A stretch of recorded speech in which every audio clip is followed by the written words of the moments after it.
Ramena, Koribashi Dirama, je viens de vous saluer en bozo, une langue du Mali. Si les sonorités de cette langue vous ont plu, j'espère que vous en avez profité, car cette langue est en train de mourir.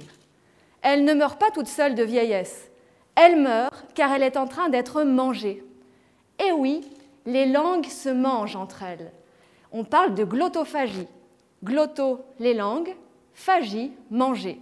La langue dominante mange la langue dominée, la langue écrite mange la langue orale, la langue utilisée officiellement à l'école mange celle qui ne l'est pas. Parfois, quand je parle de glottophagie, les gens sourient. Ils pensent que mes problèmes de langue, c'est du blabla, que la vie serait plus facile si l'humanité partageait une langue commune, le mythe de Babel.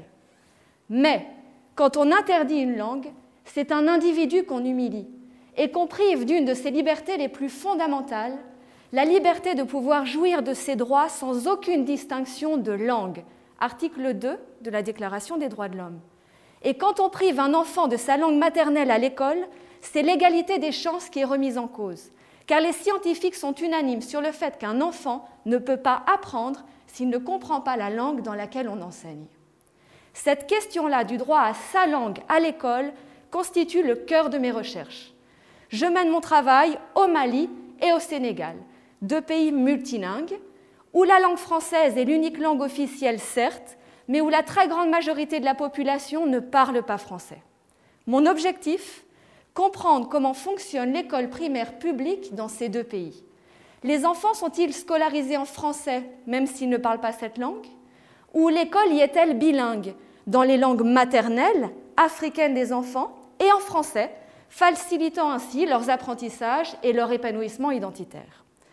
Pour répondre à la question, j'ai d'abord analysé les politiques linguistiques et éducatives du Mali et du Sénégal, puis j'ai vérifié leur application dans les salles de classe, à Dakar et à Bamako, en observant et en filmant des séances de cours et en interviewant plus d'une centaine de décideurs, d'enseignants et de parents d'élèves.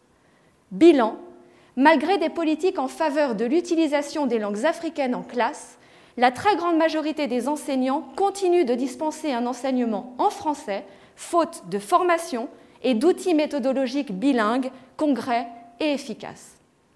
Mon objectif cette année est donc de produire de tels outils en partenariat avec des collègues maliens, sénégalais et français.